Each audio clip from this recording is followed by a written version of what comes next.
Oi pessoal, essa semana, né, nós vamos entrar agora na quarta semana do PET e hoje nós vamos ver sobre transformações da matéria, né? Basicamente sobre transformações químicas. Mas antes de falar um pouco sobre transformações químicas, eu quero falar um pouco sobre transformações da matéria em geral.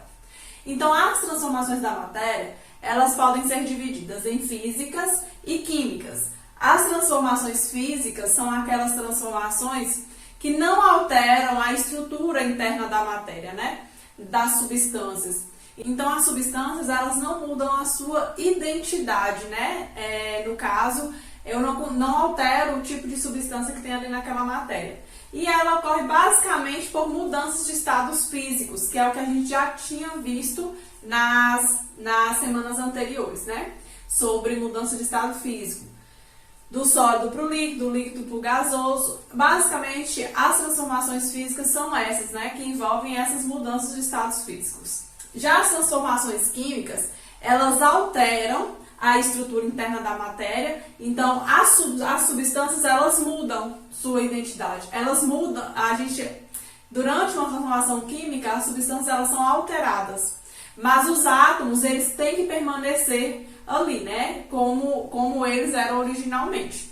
Então, os átomos, eles não se alteram. O que vai alterar são as moléculas, o arranjo desses átomos ali naquelas moléculas para transformar aquela substância. E ocorre basicamente por reação química. Então, toda reação química é um tipo de transformação química. Então, nós temos aí como exemplo o apodrecimento de uma fruta. Quando a gente começa a notar ali a mudança de cor, a alteração do cheiro, do sabor, ali está ocorrendo uma reação química. Quando a gente consegue ver um ferro enferrujando, né? A gente também está conseguindo ali ver um tipo de transformação química, porque as substâncias que eram inicialmente, elas se transformam em outras substâncias. Agora eu trouxe aqui mais detalhado sobre as transformações químicas, que é o que a gente vai ver de fato sobre essas transformações. Então, uma transformação química é uma reação química, como eu já disse antes, e para essa reação química acontecer, a gente tem um estado inicial, que são as substâncias ali na forma de reagentes, e um estado final, que é quando essas substâncias elas se alteram, né? Então, um exemplo, quando a gente pega um fruto maduro e ao longo dos dias ele se amadurece. Então, nós temos o estado inicial, que é o fruto verde, e o estado final, o fruto amadurecido. Quando a gente tem o ferro enferrujando, nós temos o estado inicial, a barra de ferro. Ao final do processo de enferrujamento, nós temos o ferro enferrujado nesse estado final. Então, ocorre aí a alteração dessas substâncias, né? As reações químicas, elas acontecem por, primeiro, a ação do calor. Então, um exemplo de ação do calor é o cozimento de verduras, carnes, cozimento de arroz, cozimento em geral de alimento. É um tipo de reação química que acontece por causa do calor. Então, o calor ali favorece com a alteração dessas substâncias. A ação da eletricidade, que é um tipo de reação química que acontece na eletrólise.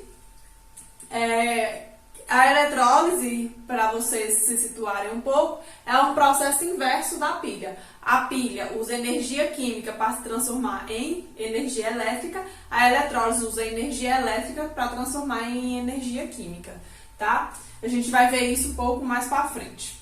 A ação mecânica. Nós temos aí um exemplo dos explosivos, que quando a gente pega um explosivo e joga, ao entrar em contato com uma parte dura, ou uma parte, né, o chão, uma parede, alguma coisa assim, essa ação mecânica, né, esse choque é que faz com que o explosivo ele venha a explodir. Então, ali ocorre uma reação química por ação mecânica. A ação da luz, que é um tipo de reação química que acontece, por exemplo, para revelar fotografias, na fotossíntese. Então, aqui acontece por meio de luz. E o contato com outra substância, que é basicamente quando a gente coloca duas substâncias juntas ou mais substâncias juntas e essas substâncias elas reagem entre si, transformando-se em outras substâncias, né? Um exemplo, se a gente pega soda cáustica e mistura com ácido muriático, que no caso é o hidróxido de sódio, e o ácido clorídrico, ele vai se transformar em sal, NaCl mais água. Então, ali a gente tem uma reação química que acontece por junção de duas substâncias, né? Da soda mais o ácido clorídrico. Essas reações químicas, para elas acontecerem, elas precisam, como eu falei, de ter um estado inicial e um estado final. Esse estado inicial a gente chama ela de reagente. Então, a gente precisa ter os reagentes se transformando em produtos. Então, o nosso estado inicial aqui vai ser o reagente e o estado final vão ser os produtos, tá? No caso aqui, o reagente, ele diminui com o tempo. Então, quando a reação química ela vai acontecendo, como o reagente ele vai reagindo, ele vai diminuindo sua quantidade. Como o produto ele está sendo formado, então ali vai sendo aumentada a sua quantidade. Então, reagente diminui ao longo do tempo, produto ele aumenta ao longo do tempo. Agora a gente vai ver um pouco sobre as evidências, né? Como que a gente sabe que aconteceu uma reação química ou não. Então, aqui a primeira evidência para a reação química é a formação, né? A liberação de gás, que é, no caso, na forma de bolhas. Então, por exemplo, quando a gente coloca o sorrisal na água, ali ocorre a efervescência. Aquela liberação de gás nos indica que ocorreu uma reação química. Então, toda vez que a gente nota que há uma liberação de gás ali, nós identificamos uma reação química. Um exemplo também quando a gente mistura alguns produtos de limpeza e ali não chega a formar bolhas, mas a gente sente um cheiro estranho, um cheiro de gás diferente. Ali também ocorre liberação de gás e é evidência de uma reação química. Como eu coloquei aqui, ó, mudança de cheiro também acontece isso. A liberação de luz e calor, que também é um tipo de reação química. Um exemplo, fogueira. Quando a gente acende a fogueira, ali tem liberação de luz e calor, a gente sabe que está acontecendo uma queima. A queima, toda combustão, é um tipo de reação química. Então, acontece essa liberação. Mudança de cor. Então, um exemplo que a gente já citou é a alteração, né? O amadurecimento de uma fruta. Altera a cor, altera o cheiro também. Então, mudança de cheiro, mudança de cor. Por exemplo, no alimento, a gente notou que houve uma alteração de cheiro e de cor. Ali aconteceu uma reação química. Então, tem que descartar, não pode ser consumido. E a formação de sólido. Algumas reações, né, quando a gente junta duas substâncias, há essa formação de sólidos. Então, a gente consegue identificar uma reação química pela formação desse sólido, né? Porque, no caso, a gente tinha substâncias, dois tipos de substâncias que se transformam em um sólido, ou seja, houve alteração dessa substância. Existem algumas reações químicas que a gente não consegue perceber olhando apenas ou cheirando se aconteceu ou não uma reação química. Então, a gente precisa, nesse caso, utilizar daquelas propriedades específicas da matéria para saber se aconteceu ou não uma reação química, porque as propriedades específicas, elas alteram, né, de substância para substância. Então, se houve alteração de substância, essas propriedades também serão alteradas. Então, nas reações químicas que a gente não consegue identificar apenas olhando ou por esses outros fatores aqui, nós temos que identificar através dessas propriedades específicas. A gente representa uma reação química através de uma equação química. Essa equação química é descrever as substâncias presentes na reação, né? Como que ela acontecer. Então, a gente já viu que nas reações químicas nós vamos ter um reagente e os produtos. Então, a gente vai descrever os reagentes antes da seta, uma seta e os produtos. Essa seta significa o sentido que a reação está acontecendo. Então, eu tenho esses reagentes sendo ali, entrando em contato uns com os outros, formando esses produtos. A reação genérica, né? Nós temos uma substância A mais uma substância B, se transformando em uma substância C mais uma substância D. Pode ser somente uma substância do lado de cá, pode ser formada apenas uma substância. Isso aí vai depender do tipo de reação química, né? Se a reação é de dupla troca, simples troca, mas isso a gente vai ver um pouco mais para frente. Então aqui, ó, nós temos uma substância A reagindo com uma substância B. Essas duas substâncias, na hora que elas reagirem, elas se transformaram em uma substância C e uma substância D. Isso aqui são substâncias quaisquer, tá? Então aqui nós temos um exemplo de reação química que eu trouxe para vocês, que é o cobre reagindo com o nitrato de prata. Então nós temos aqui nitrato de prata mais cobre. Quando eles reagem, eles se transformam em prata sólida mais o nitrato de cobre. Nesse caso, vou explicar algumas coisas que aparecem aqui. As substâncias, elas são representadas através de suas fórmulas, tá? Então, aqui no caso é a fórmula do cobre, aqui é a fórmula do nitrato de prata, elas vêm descritas na forma de fórmulas.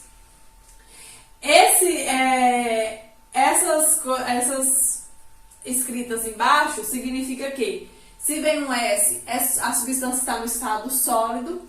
Se vier um L, a substância está no estado líquido. Se for G, a substância está no estado gasoso. A Q, que é no caso aqui do nitrato de prata e do nitrato de cobre, a substância ela é aquosa. Significa que essa substância está misturada em água, está diluída em água. Então, S sólido, L líquido, G gasoso. E a Q, aquoso.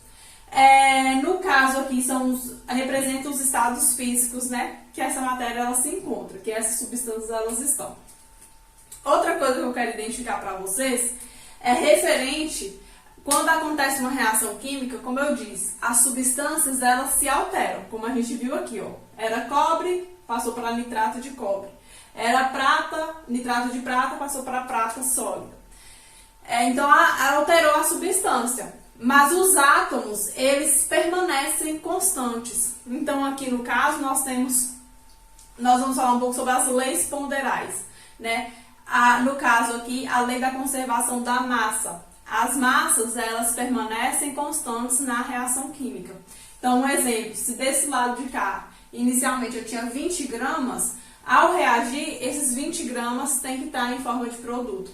Eu não posso produzir mais e nem menos. A quantidade de produto é exatamente a quantidade de reagente que a gente tinha. Por quê? Porque os átomos, eles permanecem ali. Os átomos, eles não são destruídos na reação química, né? Nesses tipos de reação química que a gente está vendo, não. Então, nós não podemos ter alteração dessa massa. Outra lei, né, das leis ponderais é a das proporções definidas. A lei das proporções definidas indica que se eu dobrar algum desses reagentes, eu vou dobrar também a quantidade de produto. Então, se eu dobro, a reação ela dobra por completo. Se eu triplico, a reação ela triplica por completo. Se eu reduzo pela metade, vamos supor, algum desses reagentes, a reação ela reduz pela metade por completo. Então, as proporções elas são definidas. Por exemplo, eu sei que o cobre ele vai reagir com uma certa quantidade de nitrato de prata. Essa quantidade ela permanece constante, né? Independente da quantidade que tem ali dentro. E outra coisa que eu quero falar para vocês sobre reações químicas é o balanceamento. Para esses átomos permanecerem constantes, a gente tem que fazer o balanceamento, né? No caso, a reação química ela já acontece, mas pra gente, né, para permanecer constante aqui, a gente precisa ver se essa quantidade está realmente constante. Então, no exemplo, a gente somar a quantidade de elementos, né, de átomos que tem de cada lado. Então, aqui eu tenho um cobre, desse lado de cá eu tenho um cobre, tá correto, o cobre está correto. Desse lado de cá eu tenho um Ag e deste lado eu tenho um Ag. Então, prata também está correto. Aí eu vou pegar o NO3 todo, tá? O NO3 desse lado eu tenho 1. Desse lado eu tenho 2 aqui embaixo. Então, o nitrato, ele está alterado. Então, a gente precisa colocar um 2 aqui na frente. E sempre que a gente for alterar a quantidade ali, nós vamos colocar sempre na frente como coeficiente e não embaixo. Porque embaixo vai indicar apenas a quantidade de átomos que tem naquela molécula. Se a gente coloca embaixo, a gente altera a estrutura dessa molécula. Então, fica errado. Então, a gente coloca um 2 aqui, fica 2NO3 e 2NO3. Com isso, nós alteramos prata também. aqui era 1, ficou 2. Então aqui a gente coloca 2Ag. Então dessa forma a gente mantém os átomos, né, balanceados, os átomos realmente iguais, né, do lado dos reagentes e do lado dos produtos. Dessa forma a gente termina falando sobre transformações químicas. Qualquer dúvida vocês podem me mandar. E bons estudos e até a próxima.